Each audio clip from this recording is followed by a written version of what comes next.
یہ بہت اہم سوال ہے کہ لندن جیسے محفوظ مقام سے اٹھ کر کینیا کیوں چلے گئے۔ کینیا کے بارے میں کوئی شہرت اچھی نہیں ہے۔ کینیا آپ کو پتہ ہے بہت زیادہ کرائم وہاں پر ہوتا ہے، لیکن وہ واقعہ جو پولیس اہلکار وہاں بیان کر رہے ہیں وہ بھی بڑا انٹرسٹنگ ہے۔ اس پر بھی کئی سوالات پیدا ہوتے ہیں کہ یہی کہا گیا کہ وہاں کار جیکنگ ہوئی ہے اور اس کار میں ایک بچہ تھا چھوٹی عمر کا، تو اس کو پکڑنے کے لیے پولیس نے ناکہ لگایا ہوا تھا کہ یہاں سے کار آئے گی تو اس کو پکڑیں گے، لیکن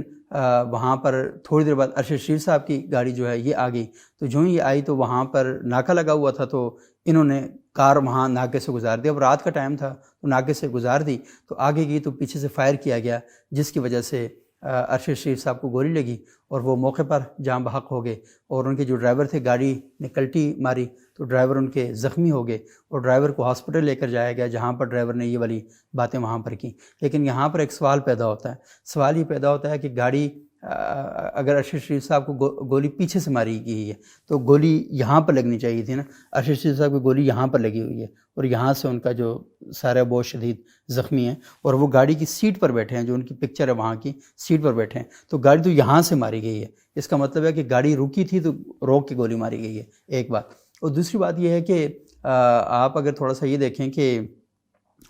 جو سٹیٹمنٹ ہے ڈرائیور کا، اچھا وہ بھی بڑا امپورٹنٹ ہے، لیکن سوال ایک اور بھی پیدا ہوتا ہے کہ جب آپ کو پیچھے سے مطلب گاڑی وہ کرتے ہیں تو نشانہ کسے بنانا چاہیے، ڈرائیور کو یا پیسنجر کو؟ تو ڈرائیور کو نشانہ بنانا چاہیے نا۔ آپ نے پیسنجر کو گولی کیوں ماری؟ تو ڈرائیور کو آپ نے چھوڑ دیا، کیوں؟ گاڑی بھگا کر کون لے کے جا رہا ہے؟ تو آپ نے گاڑی رکوانی بھی ہے تو کس سے ماریں گے؟ ڈرائیور کو ہٹ کریں گے نا، تو آپ نے پیسنجر کو ہٹ کیا۔ تو اس لیے یہ جو کینیا کی پولیس کا سٹیٹمنٹ ہے تو یہ بڑا مطلب یہ کویسچنیبل ہے، اس پر بہت زیادہ سوالات اٹھتے ہیں۔ کرائم کو انڈرسٹینڈ کرنا کینیا کے اندر بہت ہی امپورٹنٹ ہے، اور وہاں پر تو صورتحال یہ ہے کہ جو شاپس ہیں تو ہم وہاں پر دیکھتے ہیں کہ دوستوں نے بتایا کہ وہاں تو 3 جنگلے لگے ہوئے ہیں، کیونکہ وہاں پر تو جاتے ہوئے کو لوگ چیزیں اٹھا کے بھاگ جاتے ہیں۔ ایک ایسی جگہ پر کہ جہاں کرائم ریٹ اتنا بڑھ چکا ہے، بچے اغوا ہو رہے ہیں، تاوان کے لیے لوگوں کو اغوا کیا جا رہا ہے، وہاں پر باہر سے جو لوگ آتے ہیں ان کی زندگیاں جو ہیں وہ خطرے میں ہوتی ہیں، تو ایک ایسے ملک میں آپ کیوں گئے؟ تو میرا وجدان یہ کہتا ہے اور میری چھٹی حص یہ کہتی ہے کہ ارشد شریف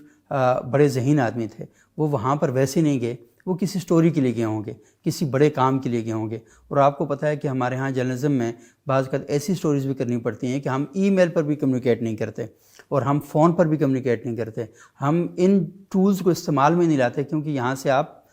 وہ ہو سکتے ہیں، شناخت کی جا سکتی ہے آپ کی۔ تو شاید وہ کسی ایسی سٹوری کے لیے وہاں پر گئے اور پھر